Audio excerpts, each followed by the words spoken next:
প্রণাম। আচার্যদের এবং ইষ্ট পরিবারের সবার চরণে জানাই শতকোটি প্রণাম।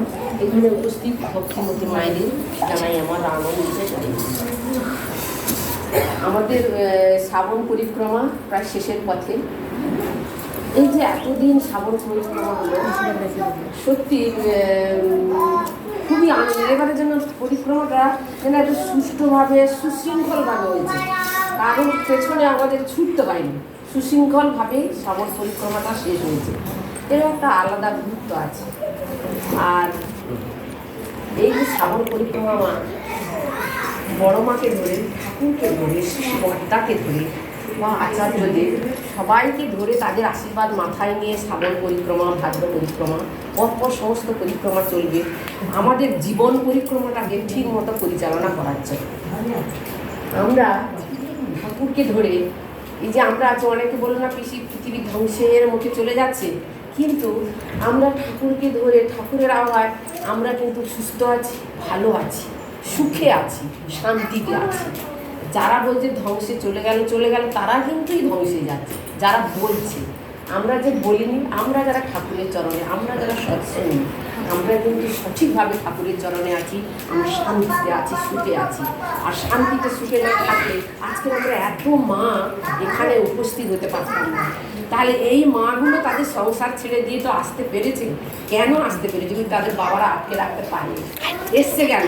এটাই হচ্ছে ঠাকুরের আলাদা একটা টান। যে ঠাকুরের অমোঘ টান আছে, সেখানে কোনো বাবার ক্ষমতা নেই যে আটকে রাখবে। কারণ আমি অনেক জায়গায় বলি, ঠাকুর বলেছে তো যে স্বামী সন্তানের মালিক হচ্ছে তোরা, তোদের আটকে রাখবে কি? তোরা যদি চৌখস হস, তোদের সন্তানরাও চৌখস হবে। আর তোরা যদি ঝিমিয়ে থাকিস, তোদের সন্তানরাও সেইভাবে ঝিমিয়ে থাকবে। তাই আমাদের আটকানোর ক্ষমতা কারণ নেই। শুধু আমাদের গুণগুলো আমরা প্রকাশ করতে পারি না, সেইটুকুই পারি না বলেই আজকের আমরা সংসারের ভেতরে এত সুন্দরভাবে আটকে থেকেও বড়মার মতো যদি হতে পারি, তাহলে অবশ্যই আমরা গরিয়ান হব, গরিয়সী হব। তাই আজকের আমরা এই ঠাকুরের কথাই বলি। আমি আজকে ভাবছিলাম সব মায়েরা বলবে, আমি বলবো না আজকে, কিন্তু সেই লাস্টেই আমাকে উঠতে হলো, বলতে হলো। আমি বলবো না ভাবছিলাম। আমি আজকে আমার এই ঋত্বিক দেবতার ঘরে আজকে আমাদের মাতৃ সম্মেলন হচ্ছে, তার বৌমা অনেক কিছু বলে গেলাম, সবাই শুনলেন তো। দেখুন, একটার পর একটা কিন্তু বিপদ লেগে আছে। কোন বাবা তার সন্তানকে ভালোবাসে বলুন তো? এই যে বিপদটা লেগেছে, ভাববেন যে ও ঋত্বিকে এত কিছু করছে, তার সংসারে এত বিপদ কেন? এটাও ভাববার বিষয় আছে। বিপদ কেন, এটাও ভাববার বিষয় আছে। মা সন্তান, আমার যদি দুটো সন্তান হয়, যে সন্তানকে আমি যে সন্তান আমার করে, আমি তো তাকে ভালোবাসি। কিন্তু যে সন্তান আমার করবে না, আমাকে দেখবে না, সে সন্তানকে কি আমি সেরকম ভালো হয়তো বাসবো, কিন্তু সেইভাবে কি ভালোবাসবো? নিশ্চয়ই নয়। ভালোবাসার একটা পার্থক্য থাকবে মা। এই যে বিপদ আসে আমাদের জীবনে, ঠাকুর জানেন তার যে প্রিয় সন্তান, তাকে যে ভালোবাসে, তাকেই কষ্ট দেন, তাকেই কষ্ট দেন। কেন কষ্ট দেন? তার জীবনপথটা আরও মসৃণ করার জন্য, আরও সুন্দর করার জন্য, আর একটা আদর্শ হয়ে থাকার জন্য। এই কষ্টটাও কিন্তু দরকার আছে মা। যাদের জীবনে দেখবে যে ঠাকুরকে নিয়ে বেশি চলবে, তাকে একটু কষ্ট দেবেই, তার জীবনটা আরও সুন্দর হওয়ার জন্য। ভাববেন না যে কষ্ট দেবে মানে সব শেষ হয়ে গেল, না মা। আপনি একদিন আপনার যেমন, আমার সময় নেই, আমি সকালে উঠে যে বলছি আমার ইষ্টবৃত্তি করার সময় নেই, তাই না? আমার শ্বশুর শাশুড়ি বা আমার বাড়ির লোকজন, এগুলো দেখতে দেখতে সময় নেই। একটা কথা চিন্তা করুন মা, যখন বিপদ আসবে, আপনি কি চিন্তা করবেন যে আমার আজকের রান্নাটা না করলে আমার স্বামী খেতে পারবে না, আমি রান্নাটা না করলে আমার সন্তান খেতে পারবে না, যদি আমার কোনো সন্তানের বিপদ হয়, সেই চিন্তাটা কি আপনি করবেন? আমার জামা কাপড় পরে আছে, ঘর বাড়ি বসে, কিছুই করবেন না, ছুটে যাবেন সেই বিপদের দিকে, তাই না মা? যাবেন না কি? আপনার ঘর সংসারের কাজ তখন চিন্তা কি আসবে আপনার মাথায়? আসবে না। ওই বিপদটা তখন মাথায় খেলবে, ওই বিপদের দিকে আপনাদের ন্যাকটা থাকবে। তাই তো ঠাকুর বলেছে যে ওই বিপদের দিকে যাতে ওইভাবে যাতে না থাকতে হয়, আমরা যাতে ওইভাবে মানে অধৈর্য হয়ে না পড়ি, বিপদে ভেঙে না পড়ি, তার জন্যই ঠাকুরের চরণে আসা, ঠাকুরের ইষ্টভীতি করা। যে ইষ্টভীতি করার আমার সময় নেই, কিন্তু যখন আমার বিপদ আসবে, আমার কত সময় পেরিয়ে যাবে। দেখা যাবে হয়তো নাওয়া নেই, খাওয়া নেই, সে হাসপাতালে গিয়ে পড়ে থাকতে হবে দিনের পর দিন, রাতের পর রাত। সেইটা যাতে না হয় মা, ঠাকুর তাই বলেছে একটু সময় করুন, একটু সকালে সময় বার করুন। ব্রাহ্ম মুহূর্তে না পারি, প্রার্থনার আগে করি, অন্ন জল গ্রহণের পূর্বে করি, ইষ্টভূতিটা ঠাকুর দান করুন। এখানে যে মাগুলো আছে বেশিরভাগ আমার ঠাকুরের দীক্ষিত। ঠাকুর তাই বলছে যে বিপদের সময় অধৈর্য না হয়ে সারা রাস্তা জুড়ে কাঁদে। আমি দেখিস তো একটা মাকে রাস্তা জুড়ে চিৎকার করে কেঁদে কেঁদে যাচ্ছে, তার মনের ভাব সে প্রকাশ করে করে যাচ্ছে। কিন্তু আমি যদি ঠাকুরের চরণে আসি, ঠাকুরের যদি ওই ইষ্টভূতিটা ঠিকঠাক করে করি মা, ওইটাই আমার প্রকাশ হবে না, ওই বিপদ এলেও আমার ওইটা প্রকাশ হবে না। এমন শক্তি ঠাকুর আমার মধ্যে দিয়ে দেবে, সেই বিপদটাকে সেই মুহূর্তে কীভাবে কন্ট্রোল করা যাবে আমরা মায়েরাই পারবো না। আমরা তো সবসময় ছেলেদের উপর নির্ভর করি। ছেলেরা কী করবে? আমরা তো কেটে চারদিকে ভাসিয়ে দিই আর ছেলেরাই সব কিছু করে। আমরা মায়েরাই পারবো, সেই ক্ষমতাটা আসবে যদি আমরা ঠিক ঠিক মন দিয়ে ইষ্টভূতিটা করি মা। তাই ইষ্টভূতিটা সবাই মন দিয়ে করুন মা। ইষ্টভূতি তো আমাদের আত্মবিশ্বাস বাড়ায়। সেই ইষ্টভূতিটা আমরা কেন করবো না? যেটা আমাদের শক্তি জগাবে। আমাদের মেয়েদের এমনি শক্তি নেই, আমরা নরম প্রকৃতি স্বাভাবিক। বড় মা তো ছিলেন, কিন্তু তিনি যে হারে ছিলেন আদর্শ বা উন্নতি, বা উনি বাকসিদ্ধা ছিলেন, বড় মার আদর্শে আমাদের যেতে হবে। কিন্তু তিনি লক্ষ্মী স্বরূপিণী বড় মা, সেই রকম হওয়ার মতো আমাদের 7 জন্ম হয়ে এলেও হবে না। কিন্তু তার কিছুটা গুণ, তার 8টা গুণের মধ্যে 2টো গুণ আমরা নিই। সেই 2টো গুণ নিলেই মা আমরা কিন্তু সমাজ সংসারে সব জায়গায় কিন্তু আমরা সার্থকভাবে গড়ে যেতে পারবো। আমার সংসার, আমার স্বামী, আমার পুত্র, আমার পরিবেশ, সবাইকে আমি ঠিক ঠিক রক্ষা করতে পারবো। ভাববেন না মাই, যদি বিপদ আসুক আর যাবে, শুধু ঠাকুরের চরণে থাকুন, মনটা এত সুন্দর হবে, এত সুন্দর হবে আপনি বুঝতেই পারবেন না। সব কাজে এত তখন আগ্রহ আসবে। এই যখন যদি মনটা খারাপ থাকে, কি কোনো কাজ কি ভালো লাগে? কোনো কাজ ভালো লাগে না। তাই আমার মনটাকে শান্তি রাখতে হলে বলছে, তাই যে এখন পৃথিবীতে আমরা যে এই সব এত কিছু করে বেড়াচ্ছি, এত কিছু সৎসঙ্গী, এত সৎ পরিবার, এই যে সবাই আমরা ঠাকুরের চরণে আছি, সব কিছুই কিন্তু আমার মনটাকে ভালো রাখার জন্য, আমার পরিবেশটাকে ভালো রাখার জন্য। আর আমার যদি মন ভালো থাকে, পরিবেশ ভালো থাকে, অবশ্যই আমার সব কিছু সুন্দর হবে। তা তো বলার অপেক্ষা রাখে না। আর ঠাকুর এত সহজে এত সুন্দর সুন্দর কথা দিয়ে গেছেন, এত সুন্দর সুন্দর বাণী দিয়ে গেছেন। সেই বাণীগুলো যদি আমাদের জীবনে আমরা প্রতিফলিত করি মা, তাহলে আমাদের সংসারকে আর আমার দেখতেই হবে না, পিছন করে তাকাতে হবে না, সে একা একাই ভালো হয়ে যাবে।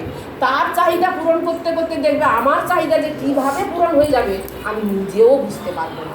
যে আমাকে চাইতে হবে না ঠাকুরের কাছে, শুধু তার চাহিদা ঠাকুরের চাহিদা খুব সামান্য, সে আমাদেরও মঙ্গলের জন্য। কি যজন যাজন ইষ্টভীতি, আর কি যজন যাজন ইষ্টভীতি করা মানে যাজন ঠাকুর, যাজন ভীষণ ভালোবাসেন।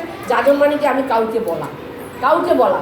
প্রত্যেক দিন আমার আগের মাও এই কথাটা বলে গেছে যে আমি একজনকে বলবো। আমি তো অনেক কিছু গল্প করি, জলের কলসি কাজে নিয়ে মেয়েরা বেশি কলফলে অনেক গল্প করি।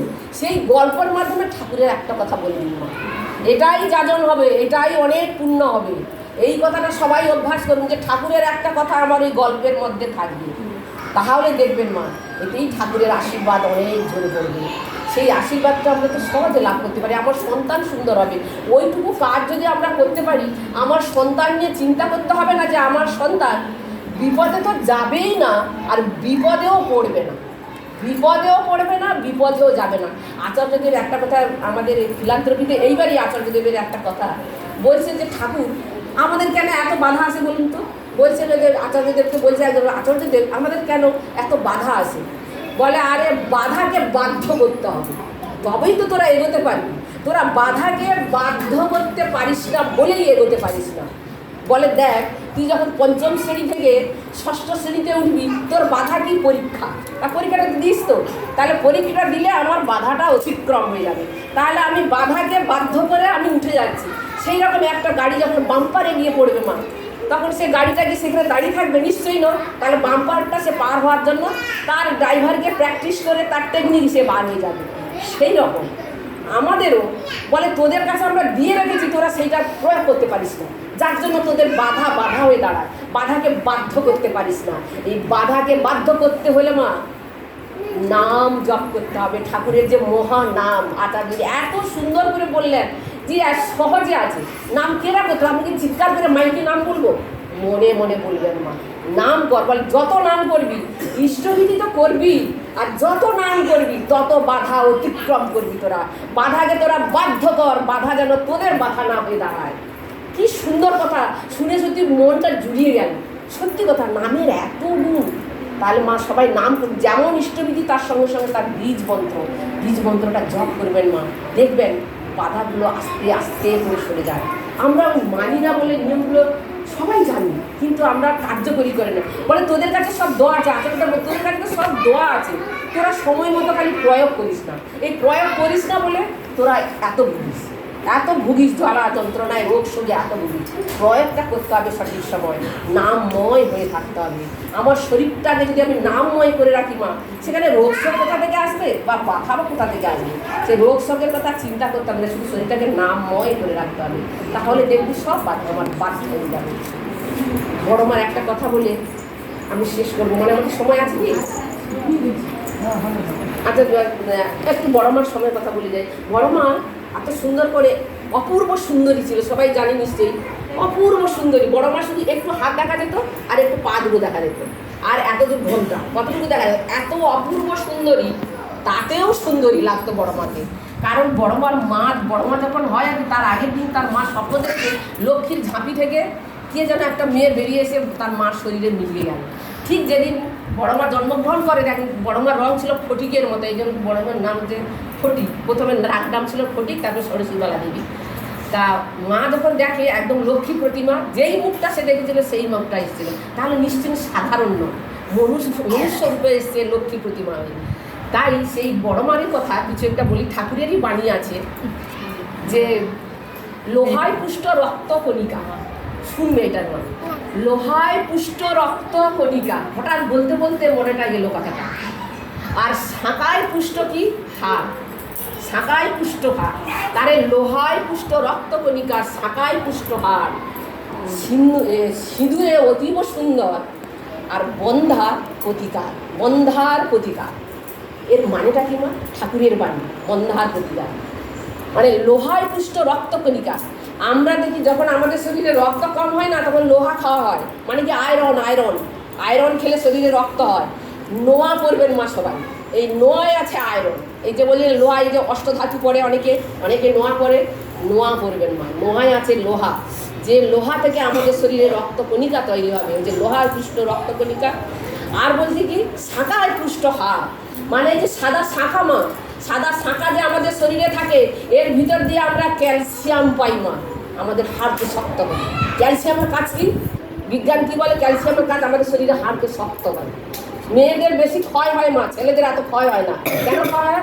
মেয়েদের হচ্ছে পিরিয়ড হয়, শরীর খারাপ হয়, প্রথম যখন হয়ে থাকে পিরিয়ড হয়, তারপরে তার সন্ততি হয়। তাহলে এতে মেয়েদের শরীরে যত ক্ষয় হয়, ছেলেদের শরীরে এই ক্ষয়টা হয় না, কারণ মেয়েরা মা হয়, মেয়েরা প্রকৃতি মা হয়। তাই